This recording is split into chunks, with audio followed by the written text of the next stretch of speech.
We have the privilege today of welcoming to UC a truly special scholar whose prolific record of work has already had an immense impact on how scientists understand environmental psychology, as well as on how activists and advocates design effective communication strategies. Dr. Matthew Goldberg is a faculty member and research scientist at the Yale School of the Environment and is the director of experimental research at the Yale Program on climate change communication.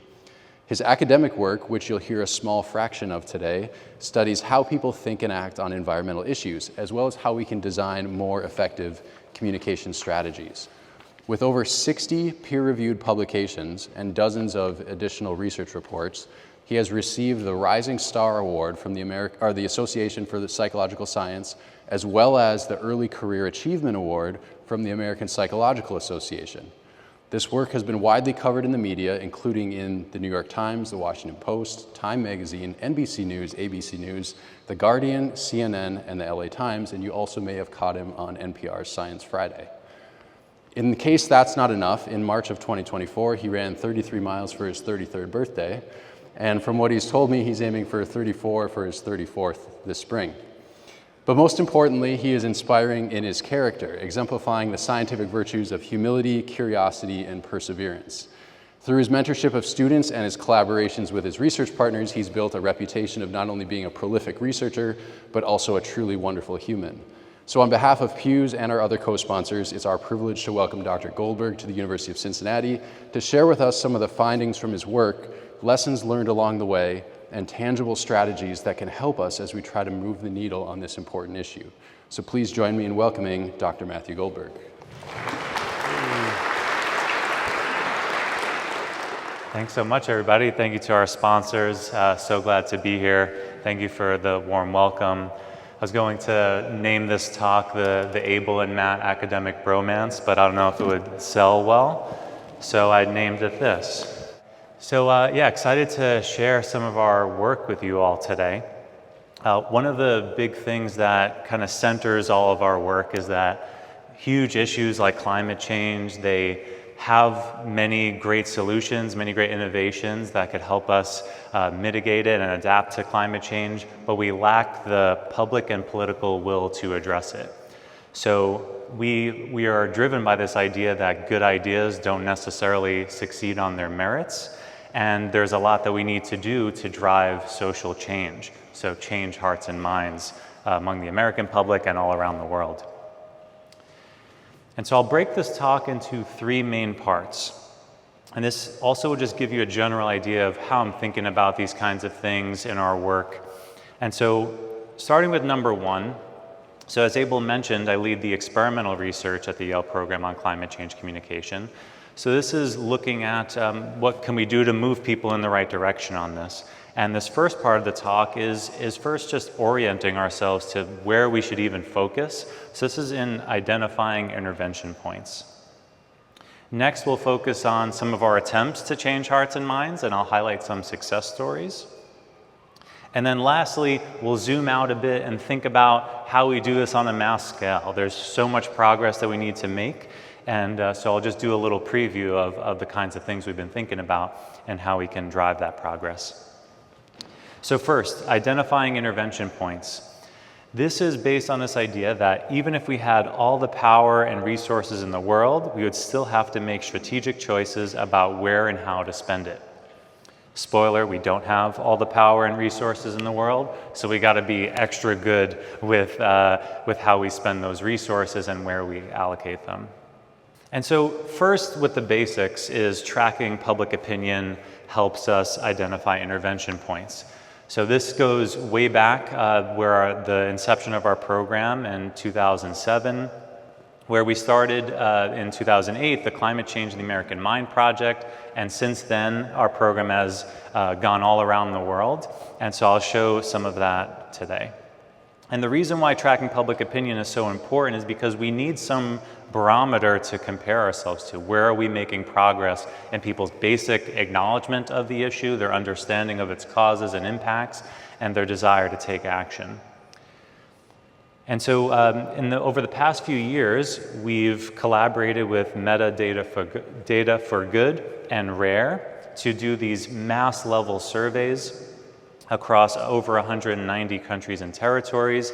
And so just starting with basic knowledge about climate change, this is asking people what they know about climate change, and then the lowest response option being, I've never even heard of climate change. And so just a quick glance at the map shows that this level of perceived knowledge varies dramatically. And so when we do a deeper dive into any one of these countries, so we do a lot of work in India, for example, where more than a third of people report that they have not heard of climate change at all. And so this level of exposure and this depth with which we are in this conversation varies dramatically across countries, but also within countries. And so taking a look at the proportion of people across these countries that believe climate change is caused by human activities, which it is, we can see that barely any of these countries reach a majority, so the ones in blue are below 50%. And so this is a huge problem, because if we aren't fully understanding what the causes of climate change are, then it's hard for us to know which things to do to help mitigate it. And this is super important, because this underlies a lot of this basic understanding of the things we do, the food we eat, the car we drive, all these different decisions have a significant impact on our world. And so that's just the basics. There's so much depth that we could go into there. Climate Change of the American Mind is past its 30th wave of data collection, so we can spend all day just on the US. But I want to focus on this idea of intervention points a little bit more deeply here. So what makes a good intervention point? It's been pretty hard to define, so I just showed you some examples. We need to build knowledge and understanding that what we do affects the climate.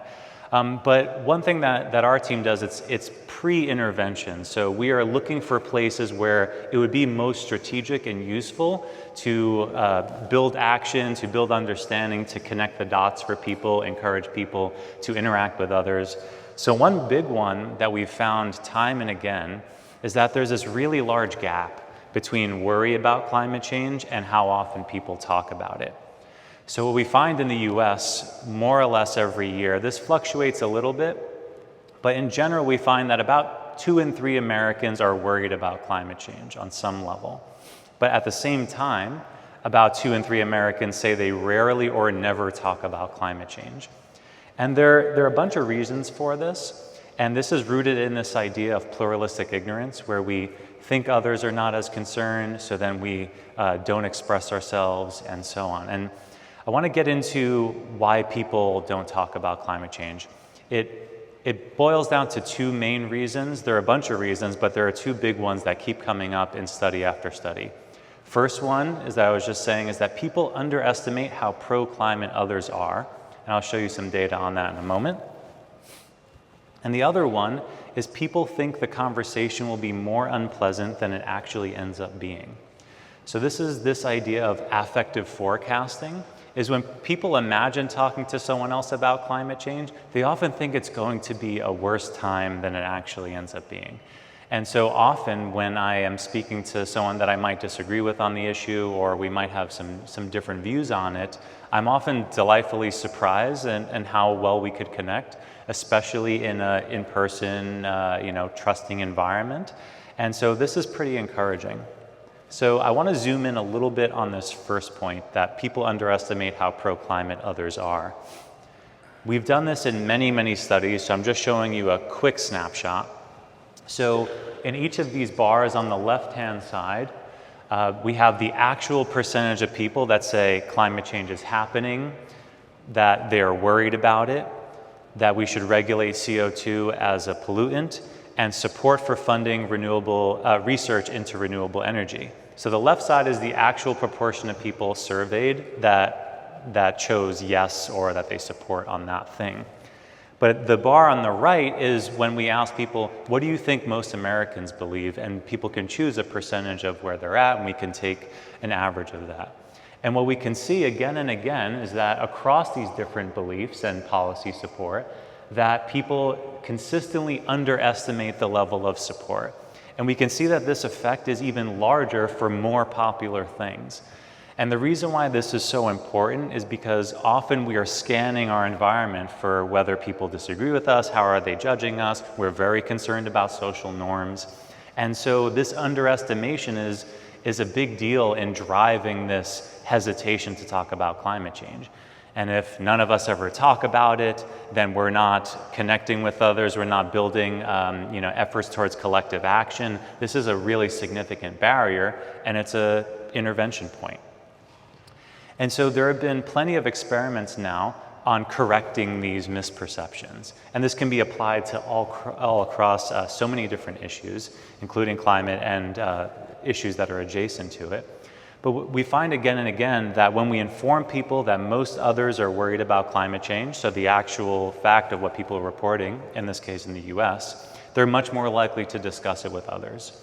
And so often when that hesitation is lifted, we can start to connect more with one another. And so my background's in social psychology. One thing that I focused a lot on in my grad career is the role of close relationships.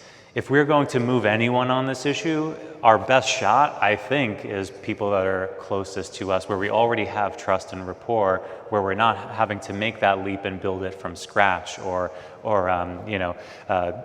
get that trust through another means where we don't already have it in hand. And so one factor that we focused on is who's in the best position to talk to others about climate change, and what kind of opportunities do we have for that engagement. And so a long time ago, our team did a nationally representative survey of Americans, and they asked, who can convince you to take action to reduce climate change? And the number one kind of person is your significant other.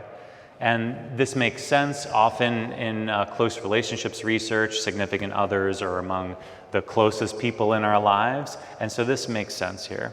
But you could see that other people in our lives are still quite highly rated. And so several years after, so just a few years ago in 2022, we actually we did a large sample of both partners in romantic couples. We surveyed about 800 romantic couples, and what was so powerful about this is that we can understand what they believe, each partner, but also what they think the other person believes. So let me lay this out for you a little bit. So you've got an individual, you walk around with your own beliefs and behaviors regarding climate change. You've got your partner that has their own beliefs about climate change. And that alone, there's a lot of interesting stuff going on. But you also have what you think your partner believes about climate change. And that may or may not reflect reality.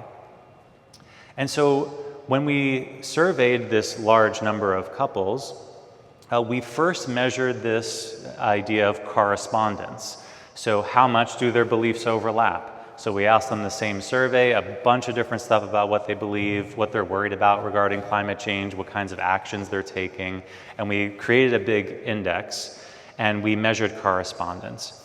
And this was, people are similar to one another in romantic relationships, but it wasn't nearly as high as we expected. So this level of correspondence was in the 30 to 40% range. So much more similar than pulling two random people off the street, but there's quite a big gap there where they're not fully overlapped there.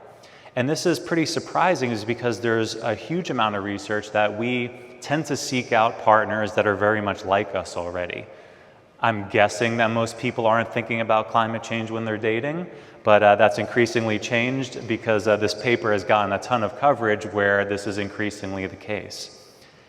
But then we could also measure accuracy. So as I mentioned, we surveyed people on a range of things regarding climate change, but then we said, all right, now answer these questions the way you think your partner would answer them. And this is really interesting because then we can cross-reference them and link their data together. And so when we measured accuracy, that was also in that same range, in the 30 to 40% range. It's hard to put it in percentage terms because it's a continuous scale. But people are accurate in the sense that they're better than just random guessing, but they're also quite off. Some people are overestimating their partner's beliefs in climate change, some people are underestimating. And then lastly is this is a bit of a wonkier one, but I promise you it's an interesting one. So this is this idea of assumed similarity. So when I'm thinking about what my partner believes, I'm reflecting a little bit on what I myself believe. And so my best guess of what my partner believes is just what I believe. And this can be driving this sense of accuracy or inaccuracy. And so when we put all this together, we find that about a third of couples that we sampled have one person that's like really worried about this issue and one that's kind of in the middle. We rarely found people that are like way, where one person thinks it's a hoax and one person is taking action. We haven't found much of that at all. But putting this together with the accuracy and assumed similarity data, we can start to find that a lot of the opportunity is right where we are already. And so my main takeaway for this study is that engaging with climate change starts at home. We're in the best position to do that with our significant others and family members, depending on the family member and which holiday dinner table you're at. But in general, this is just a prime opportunity that we're leaving on the table with arguably the most important relationships we tend to have. So that's all for intervention points. Next, I want to move to some really big success stories. We've tested a range of different kinds of messages and messengers and different kinds of outcomes that we're looking at. So I'll just highlight a couple here. So one thing that I think is helpful is kind of scoping the possibilities when it comes to climate change communication. Like, how much can we possibly get out of our efforts? And then also, if we put ourselves in the toughest circumstances, could we still make progress? And so that's what I want to highlight in this first piece here, is that if we can change hearts and minds in the toughest circumstances, we can change hearts and minds much more in the best circumstances. So I want to introduce to you the New Climate Voices campaign. This is a campaign that, together with a range of incredible partners that we helped run in the summer of 2019, we helped develop these professional level direct-to-camera videos, and we pre-tested a range of messengers, and the whole goal of this campaign was to convince Republicans in the US of the existence, causes, and harms of climate change. So we really wanted to engage them. And so we chose messengers that we suspected would be highly trusted and that would be taken in a very credible way and be really compelling. And so we went through a range of tests and we came up with these three messengers. So on the top we have Katharine Hayhoe, one of my favorite climate messengers of all time. She's an evangelical Christian and climate scientist. So she has all the credibility in the world when it comes to the science, but she's also talking about her faith-based reasons for caring about climate change. Extremely compelling. I encourage you to look her up if you don't know her already. On the bottom left, we have General Ron Keyes, a retired Air Force military general, talking about the national security risks of climate change, how it's affecting the US military, and all sorts of compelling arguments like that. And on the bottom right, we have former Congressman Bob Inglis, who talks about how his conservative values make him care about climate change and how that makes him really connected to the issue. And it's consistent with those values to take action on this issue. And so after we did this initial testing, we went into the field. So this is a field experiment, and so this is out in the real world, trying to convince real people, not people that are doing surveys all day long, which we also do plenty of that. But we are deploying this in 2 competitive congressional districts, again in the summer of 2019, 2nd District in Missouri and the 7th District in Georgia. And so this was a month-long campaign. And so the goal here was to target moderate conservatives and particularly Republicans in those 2 congressional districts. And we wanted to expose them as much as possible to this really high quality, curated information about climate change. And so we ran that as much as we can across a range of different outlets, Facebook, YouTube, advertisements across the internet. And so we were able to reach about 87% of the target population, so really well reached there. But then we were able to reach an average of 7 completed video views per person, typically. And so a lot of exposure to this stuff over the course of a month. And so we were able to get independent samples of people within those populations, in those congressional districts, before and after the campaign. And we had a parallel control group as well. And so let's just zoom in on the results a little bit here. And so first, focusing on the belief that climate change is happening, we see a 7 percentage point increase. Looking at the belief that climate change is human caused, we see a 10 percentage point increase. Looking at worry about climate change, one of the most important predictors that people are actually going to take action and find personal importance around this issue, we see a 13 percentage point increase. And then when we ask people about what their personal level of importance of this issue is, to them we see an 11-point increase. And then when we asked about the extent to which people think that climate change will cause personal harm, and there we see a 12-point increase. And then lastly, the percentage of people that think climate change will harm future generations. This is typically a lower bar, and we see a 16-point increase there. So really effective campaign. And just for someone who's participated in a ton of survey work here, we see some fluctuations of a few points each year. Things get kind of chaotic and they kind of level out. So increases of 10 percentage points are just really substantial here, especially over the course of just 1 month. And so this brings us to this idea of meeting people where they are. And so people are on different parts of this spectrum. Some people are ambivalent as to whether climate change is happening at all. Some people think it's happening, but they're unsure about what's causing it. A lot of people think it's natural causes, and so then there are people that believe it's happening, they believe it's human caused, but they don't think that we can do anything about it, so we got to motivate them to do something.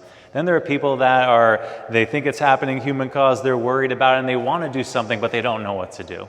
And so this is super important because this is one thing that we were talking about earlier is there are all these different questions where it seems like people don't believe all the right things about climate change because they don't want to or because they're resisting it. And actually there are studies like this that tell us more about if you get them excellent information about this, they are willing to change, or at least a significant portion of them are. And so it's really encouraging. I just want to show a couple other success stories. We test a range of messages, and for the most part, things vary quite a bit, and it's really hard to predict how they vary. But it hammers home the importance of testing messages and catering them to those relevant contexts and outcomes that we care about. So one in particular, this is a personal, emotional story. So it's about this hunter and fisherman named Richard Mode, and he describes his personal experience with climate change. He expresses profound sadness and a sense of loss when talking about the effects of climate change, and how he's not seeing any more fish these days. He's seeing the landscape change right in front of his eyes. And so this is part of our national radio program called Yale Climate Connections. I encourage you to check it out. There's a bunch of amazing content there, but primarily the focus is on these 90-second radio stories. So you might have heard it if you're listening to the radio in the car these days. And so we do a range of tests alongside Yale Climate Connections, and this has been, over many, many tests, this has been one of the most effective ones.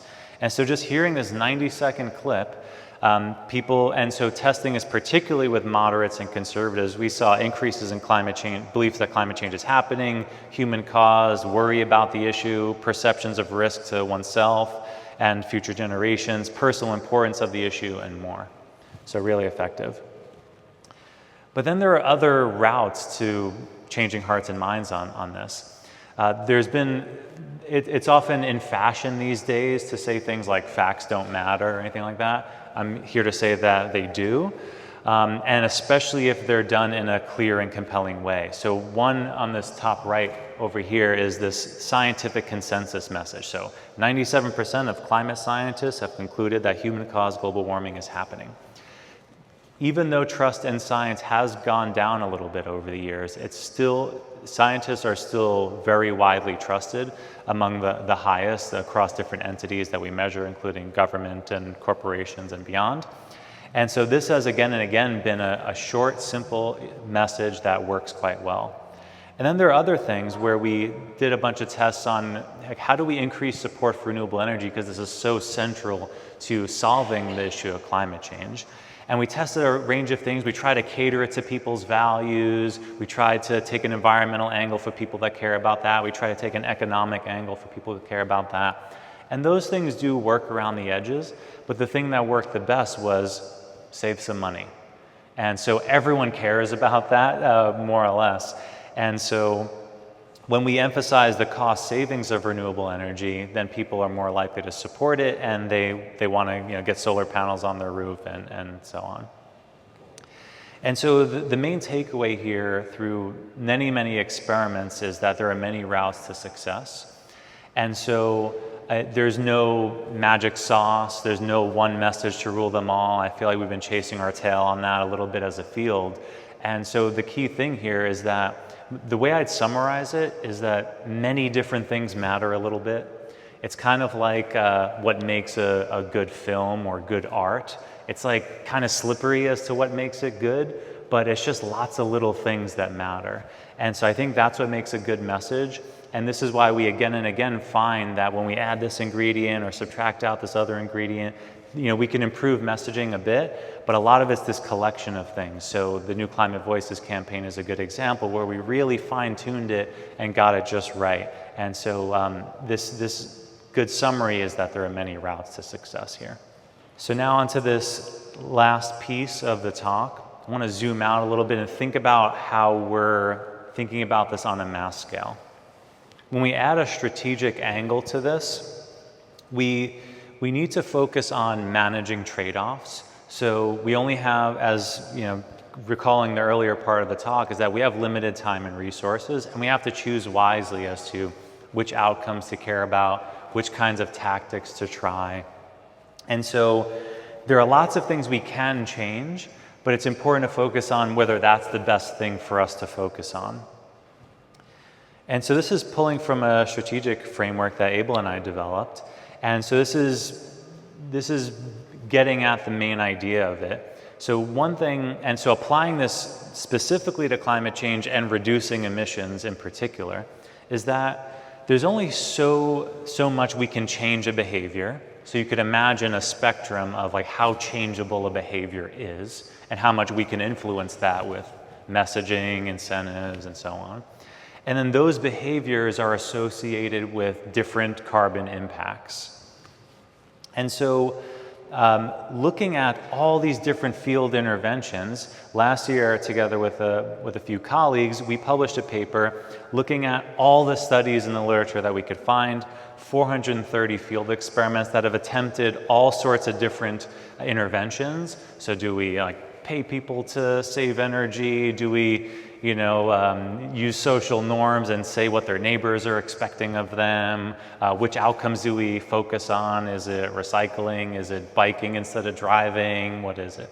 And so we put all these together and we did a second order meta-analysis, or it's a meta-analysis. So a little Inception vibes there. And so we categorized all these different studies into these categories. So you have the different kinds of interventions on the left, and then the different kinds of outcomes on the right. And so just to get into these just for a moment, so social norms, this is leveraging what other people believe or what they expect of you. The main reason why I mow my lawn is because I'm just a little bit worried about the expectations of my neighbors. And that is one of the biggest contributions of social psychology, is that we care a lot about what other people think. Financial incentive is pretty straightforward. You pay people to do stuff, or you incentivize them with tax breaks or some other things like that. Feedback, you can tell people how they're doing. So this has gotten more popular over the years, where you can send people here's your energy bill, here's where you're at, and putting that in more intuitive terms. Commitment, getting people to take pledges. I'm sure many of us have been the target of these kinds of things. At basic education, so this is more of the traditional, here are the facts, you decide for yourself what to do. Appeals are things that focus on people's values and motivations and trying to cater to those in messaging. And the outcome, there are a range of these. Some get disproportionate focus, and some have varying connection to climate change in the environment. So like littering as an example has been really popular as a subject of intervention. And so the reason why I want to lay these out here is because I want to illustrate a little bit how we're thinking about this in a strategic way. And so overall, looking across all these 430 studies, we find that social norms and financial incentives have the largest effect by a pretty clear margin. And that the easiest to change, so the biggest effects on particular outcomes were on littering and recycling. And one of the hardest to change was transportation behavior. So getting someone to take public transit instead of drive, or bike instead of drive, or to fly less, or a range of these studies. And so back to this idea of managing trade-offs, we have how changeable the behavior is, and then how impactful is that change on carbon emissions. And so how changeable that behavior is, our meta-analysis found that it's way easier to get someone to recycle than to get them to change their transportation behavior. But when we look at the impact, changing your transportation behavior is a way bigger deal in its effect on climate change than recycling. In fact, we've really overemphasized recycling here. I think we should still do it, don't get me wrong, but the amount of focus is really disproportionate. And so when we put these things together, it really focuses us on really focusing on the big stuff. And so a lot of questions I get is like, do I use these kinds of plastic bags or this detergent? And believe me, I'm a happy customer of a lot of those products, but we really should just be focusing more on the big stuff. And so when you're speaking to others about this, it's really focusing on those things that have a really significant impact. I can't even do the math to like how much recycling would add up to biking instead of driving. It's just no comparison. And so that's a good way to think about this trade-off, is like our focus on these things should be proportional to their impact. And that's an important takeaway. All right, so putting this all together. So I started with identifying intervention points, and the key here is finding where our efforts are needed most and where we're leaving progress on the table. So I talked about how there are lots of people who haven't even heard of this issue around the world. Some of our earlier estimates is that more than 1 billion people have not heard of this issue, or they've barely come in contact with it. And so a lot of this is just making the connection to begin with. We don't have to get too complicated. We just have to get it to them.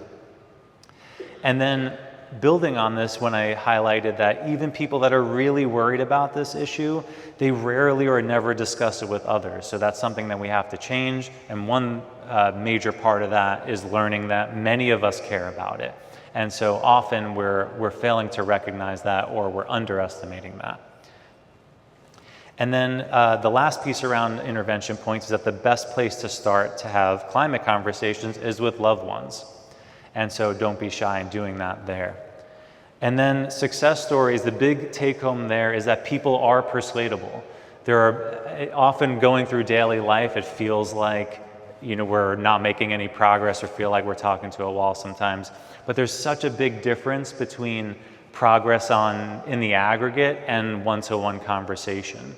And so often we change lots of people's views, but a little bit. And that adds up to a lot. So if you're talking to someone who, they say climate change is a natural phenomenon and our activities have nothing to do with it, you could nudge them a little bit away from that. And that would be a success. And so when we think about 10 percentage point differences, I'd consider that really substantial. But you could imagine being successful 1 out of every 10 conversation. It feels like you're failing, but you're really not. And then second piece to success stories is that there are so many different routes to successfully engaging with people. There's no silver bullet, and I don't think we're headed towards one.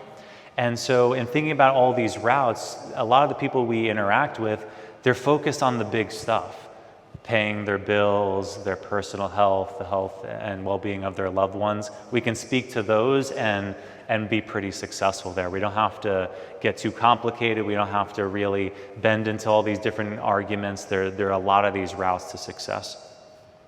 And then changing hearts and minds on a mass scale. Lastly, So limited time and resources means we must manage trade-offs.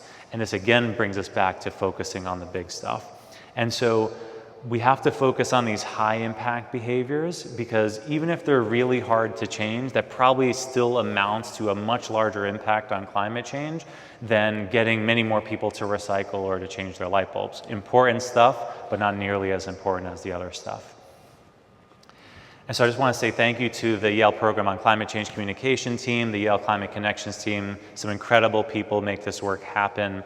Our incredible students, our wonderful funders, without which this work would not be possible, and to Pews for inviting me, and to Abel, and to you all. Thank you so much.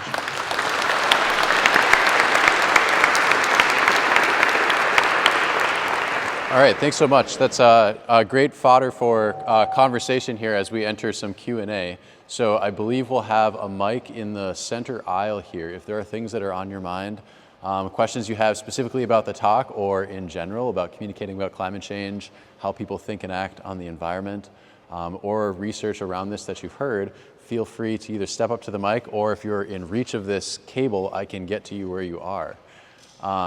Yeah, feel free to bring anything to light that you'd like to discuss. Wonderful talk. Thank you for being here. So leaning into your message, can you give us more on how to go about changing hearts and minds and action on the hard stuff? Because some of the strategies you've been using seem to be helpful. Let's just talk about transportation for a moment. What do you think? What's the way to do that? And this is especially tough being a social scientist, to say that a lot of the barriers are not necessarily social.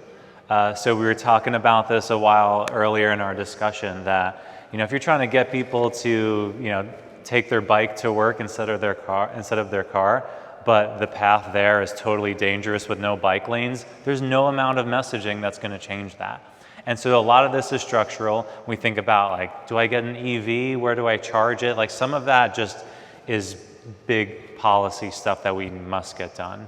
But then together, if we create those bike lanes, people aren't going to automatically get on their bike. So that's where some of our efforts come together. And I think, like I've been saying, focusing on the big stuff, making it fun. So in New Haven, where I live, they just rolled out an e-bike program, and I'm like, this is awesome, and especially because it's hilly, a lot of people don't want to get on their bikes. And so we have to overcome those barriers and make it fun, make it normative, so other people are doing it. And that's a big thing there too, where it takes a little while for something to get going and to become normative. So that there are these two layers to norms, where other people are doing it, but then other people approve of it and like it. And so especially when that behavior is visible, that's really important. And we've seen this with some of our colleagues at the School of the Environment, where you see the spread of solar panels across neighborhoods because it's a very visible thing. And so neighbors get to talking, and then you start to see it spread through networks. And so not bringing particular messaging advice there, except focus on the big stuff, but not all of it is social. I have a question regarding, I don't know what the term is in advertising, communication, messaging. It has to do with frequency, has to do with the interval between the messages. Yeah. And, well, those two factors.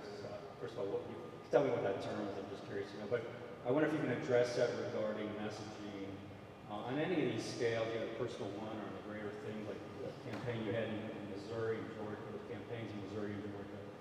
And I sense it takes more than just one exposure, one time. Maybe, and what is the interval? Is it once a week, once a day, once a year? How many times until something gets through to something? Yeah, a really good question. The short answer is we don't know, but we have focused a bit on durability. So that's one piece of it, where, well, you've convinced these people, does that even last by the time they go about their lives in the next day? And we got pretty good data on that. And so in general, when we see these effects immediately, so we ask them their beliefs, we show them the message, we ask them again. Usually about half the effect goes away in 10 days to 2 weeks. But then the other half kind of sticks around for at least a month. We're stretching that to 2 months, and we're continuing to track that. And the other piece that you mentioned is actually a study we're planning now. We're calling it durability and dosage. So how long do things last, but then how much do you space them out, and then how much does repetition count? In general, I'd say hearing things more than once should help. But in particular, if you're getting new information from it. And so you're not just activating things that are already in people's minds, you're actually introducing new pieces to it. And so there, the jury's still out as to like what specific things stick the best and how often there. But there's some work showing that that these things do add up a little bit. It's not clear what the exact curve is, like when there's diminishing returns. We have some friends and colleagues that are doing this kind of work through advertising. And so it's interesting when I'm not sure we're there yet, but one thing that I'm aspiring to with our work is to understand that trade-off between like mass reach, where you're moving lots of people a little bit and you got to hit them a lot of times with the message, versus like you have a face-to-face conversation with them and they move quite a bit and it's meaningful and durable, but that's really hard to do with millions of people. So jury's still out mostly, but it's a super important question. So you are talking a lot about how it's often these bigger things that we're trying to change often are the hardest. And when you were kind of talking about social norms, I keep wondering how much of that is actually mediated, though, by something like education. So I'll give you an example. I do a lot of research in Sweden around the environment, and they have this thing called plane shaming. You don't get on an airplane, that you use, like everything is public transport as much as humanly possible. And a lot of that seems to be that it's both a cultural norm, but they also start educating them about climate change at a very early age. And so to me, it's always seemed like education was the biggest component to actually making people start to have drastic changes in policy. And so I'm just wondering kind of what you're thinking about in terms of what are the potential mediating effects for these social norms in the first place. Yeah, absolutely. And yeah, I think education is such a big role there. And I think the thing that we grapple with there is our time horizon. So like we measure in our surveys people's support for climate change being integrated into just like the general curriculum.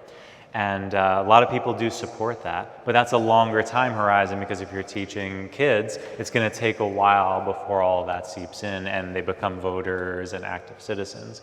And so I think that's definitely worth our while. We need to also play the long game. Like we need action now, but we can't be short-sighted and only focus on the moment.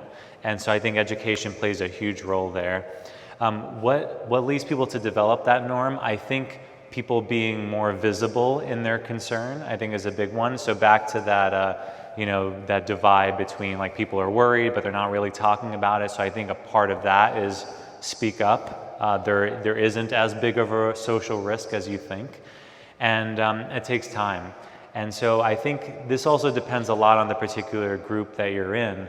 But speaking up, and then together with things like education, hearing about it more. Unfortunately, there are lots of terrible events that make it top of mind now. And so we're thinking about these events as teachable moments. And so are there particular windows of opportunity, like when after a hurricane hits or something like that, where we're able to say like, all right, here's like the perfect time to educate people on this. And so there's still a lot of work to do there, but some of the work we're doing is focusing on that, like advertising explainers and critical moments during election season, stuff like that. So I think it's this collection of things that build a norm, and then norms take a little while to develop. Often we're looking at the immediate time point, so we're failing to see like the aggregate effects. And so I think that's the frontier of our work. Dr. Goldberg, thanks for being here and sharing your ideas. I'm interested if you were to maybe give some of your own opinions on where messaging needs to be targeted today. You talked a little bit about recycling, which is all of us would play a part in that. But when you look at the major contributors to carbon emissions, if you were able to move the needle with the top 50 companies, top 50 emitters, as well as largest governments, top 3 governments in the world, if you just were able to move that particular body, you would see significant impact at scale. And so I'm wondering if you have an opinion on, is that the right group to target, or are they motivated by the general population? And that's why we need to have all of us informed and moving in that direction. Thank you. Yeah, thank you. Yeah, really good question. This is a tough one because it relies on, like, does democracy work? And I'm not fully sure. It highly depends on where you are, because there's a lot of work in political science showing, like, well, actually public opinion doesn't matter so much. It's actually the opinions of the elites. That evidence is pretty mixed, so it depends. We're kind of hedging our bets a little bit. So we're starting to do some work on messaging directly to elites. And part of that is that elites have this same problem of pluralistic ignorance. So there's been survey work showing that lawmakers often underestimate how pro-climate their constituents are. And so how could they act on that if they don't have an accurate view of what's happening? And so we're doing some experimentation there. And I think there's a tension there, because a democracy should function based on the views of their citizens, and the US kind of has a mixed record on that. Depends where else you go there. But then there's a normative impact of a big country taking action. And so there have been great examples on this, whether it's legalizing cannabis or legalizing same-sex marriage and stuff like that, where we have changed dramatically as a country in a relatively short time. And so the normative effects of a Supreme Court decision or a government taking action are potentially huge. And so especially if the US is acting like a leader on the global stage, then that should have an impact. And so I think over the years, we've put a significant amount into engaging with conservatives, because I personally don't see a path to significant and durable action without conservatives really being on board, and then it being okay publicly. Like, I speak to some conservatives now where they're like, yeah, I care about climate change, but it's kind of a secret. And that's tough, because sometimes they have good reason to be worried, because actually legislators are way out of step with regular Republicans, like everyday Republicans. And so that tension is very real. And so I think tying this back in with norms, I think there is a huge public opinion part of it, especially when it comes to like statewide ballot initiatives and stuff like that. And then in other cases, we just got to convince like the CEO of this company to cave to the pressure of their consumers. So I think it's a both and, but I think adding both efforts of like general public matters, but they're not the only constituency that matters. On the graph that you had that showed how many people believe that climate change is mostly human caused, the numbers were pretty low, in my opinion. So I was wondering if your surveys, do you get like long form answers? Do you know what's going through people's minds? What do they think is causing climate change? Yeah. We've done some of this where we give an open response option. And so usually this closed-end question is, sometimes it's just a binary or a few choices. In other cases, it's a spectrum where it's like, do you think it's like entirely human activities versus entirely natural, or some combination of both? The open responses get pretty interesting answers. Some people say it's God. Some people say, yeah, like it's natural, but with some human influence. Some people say like it's volcanoes or the sun. And so it's really tough. And we've done some messaging on like, how do we talk about the causes directly? And we've done a combination of just like educational styles, debunking of like, here's how we know it's not the sun. Here's how we know it's not volcanoes. A lot of these work decently well. And so it depends. I think the big one is the biggest sticking point that is just natural. And I think it's just, it's an easy thing to envision where it's like, oh, it's been this warm before. Because you could imagine hot days when you grew up or whatever. And so that's easy to distort psychologically. So that's my hypothesis. But I think, yeah, the biggest one is that it's just natural. This is just a regular cycle, and then we're going to have an ice age again. It's pretty varied, but that's a big one. I have a question. On your map, you showed that the United States is higher than many other countries regarding information on climate change. And for countries such as the US that has so many people from so many different cultures, how do we push for climate change for those that may not have the information or do not share the same beliefs? Just because of what your map showed that they don't have the same information on it. Yeah, absolutely. And so sometimes that's infrastructure. So like one thing we focus on in India is that so some of our national representative surveys are actually getting people through like that actually don't have internet access. So if you don't have internet access, you should, like it's just hard to have a view on it because you're just not really hearing about this issue. So some of that is just like, getting access to electricity, getting internet access, and just like having that information at your fingertips. Whether there are cultural reasons to argue that you should care about climate change, that's definitely an important one. We do see when we test things across countries that effects do vary quite a bit. Sometimes you want to take more of a faith-based approach. In other cases, there are cultural truisms that you could play into there. I'd say I still come away with the same message that some of the basics are still pretty enduring.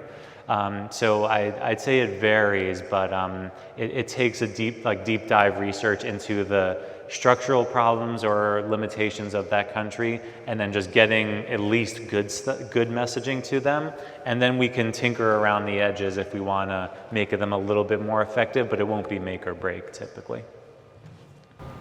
I have a follow-up on that. I was curious to see the knowledge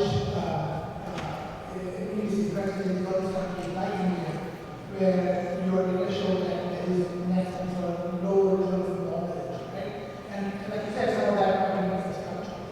How much of that, though, do you think is relevant to what you would call changeability of behavior? I mean, so somebody might not know, a farmer might not know what climate change is, or don't talk about it with their friends, but they're watching these seasonal climatic changes play out in real time in ways that are not there in the US. Right? As someone who works in global health, we see this script where you say those are the bad information they need tech transfer. But their insights and their experiences are actually sometimes more urgent than how we experience these things norm. So I wonder how in this model is knowledge the only sort of mover for climate action, or are there other ways to measure or observe how likely someone is going to talk about the way it affects them in daily life? Yeah, really important question. And yeah, this is a great point about India, because when we first say like, what do you think about climate change? We get a lot of people that are like, I'm not sure. But then when you give them a little description and you describe, some connecting the dots, we see like a huge jump, particularly in India, because as you say, like they're picking up on it. And so when we ask about like, has the weather changed? Have you been harmed by significant extreme weather events? People are definitely picking up on that. And it's been interesting because there's been a growing literature on how much personal experience drives these beliefs about climate change. And it's kind of been mixed, where you have your own beliefs and then you look at the world through those beliefs. So if you really don't care about this issue, you look around and you're like, well, there have always been hurricanes. But then there are a lot of people that learn through experience where they're like, oh, I see that it's getting worse, and that's obvious. And so I think there's noise around the signal, but people are picking up on the signal. And so often, especially in places like India, where we like briefly connect the dots and they're like on top of it. And so a lot of the time it's just getting that information to them. And so, but in the US, it's a much different scenario where knowledge actually, among some groups, can be a negative predictor, because you think you know a lot if you've listened to lots of climate change is a hoax kind of messaging. And so but the US is actually more the exception rather than the rule. Because I remember when I first started this work, I was heavily focused just on the US, and I was like, conservatives just don't care about this. And then you look abroad, there are plenty of conservatives that are just as concerned as the liberals are, even though conservatism and liberalism mean different things in different places. But like in India, we look for political differences and they're essentially zero, or they're more or less even.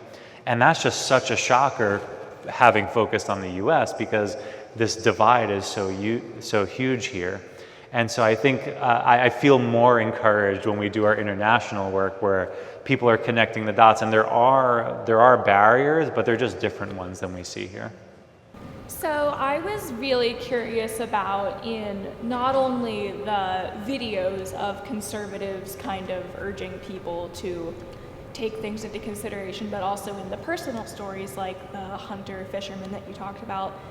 Were there any sort of gender disparities in which ones of these stories got listened to and watched all the way through versus the ones that people clicked away from after a few seconds? Yeah, absolutely. So there has been a bit of work on gender differences and climate beliefs, as well as just other risks. And in general, women tend to be more sensitive to risks than men are. And we see this across lots of different kinds of risks, and it's not obvious why. There are some competing explanations, but then outside the U.S., you start to see things flip, where there are large gender differences in education access, for example. In which case, you see women more likely to say they don't know or they don't have an opinion. So it is context dependent, and and we've looked at a bunch of like messaging effects, and again, women tend to respond a little bit more. I don't want to make too much out of it because it's kind of inconsistent, but in general, if I'm placing a bet, I think women are going to be more responsive, and we see that across issues, not just climate. All right, we're reaching towards the end of our time here. I wanted to follow up with one last question. You've talked a lot about messaging and message effects, and oftentimes I feel like our field is very focused on tinkering with messages and wording and trying to find the magic bullet. And so I'm wondering if you can zoom out a little for a moment and think about what are the many other things that might influence the success or failure of communication efforts generally, beyond just tinkering with the content of a message. Yeah, absolutely.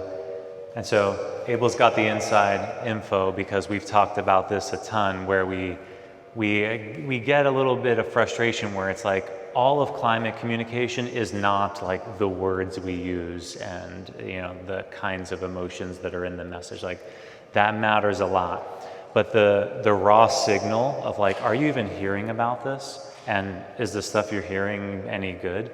So that I'd say is one of the biggest things. Another one is your information environment, if there's any opposing messages. And so often we find that if you give people, competing messages, they tend to cancel out. And there's some work trying to get at, like, how do you make that more durable such that when they get misinformation, they're not as persuaded? But then another one, back to norms, is like, what are people around you saying, and what's your access to them? And so often when we're in an environment where everyone believes the same thing that we do, they're not really moving us around because we already are in line. And so when you enter a new environment where the people around you are more pro-climate, then we can start to see that level of concern go up. And then the other thing is back to personal experience. We are starting to pick up more on that signal where someone's home is destroyed in a hurricane, and they're like, this is we've seen too many of these already. They're happening more frequently, and when they do, they're worse. And so it's a combination of this personal experience, how people are responding to it, and whether that there's an information vacuum or whether there's actually good information as part of the equation. So all those things are operating regardless of like what the specific contents of the messages are. That stuff does matter, but this other stuff of just like the signal of it just carries so much weight. All right, thank you so much. If you could join me one more time in thanking Dr. Goldberg for his time.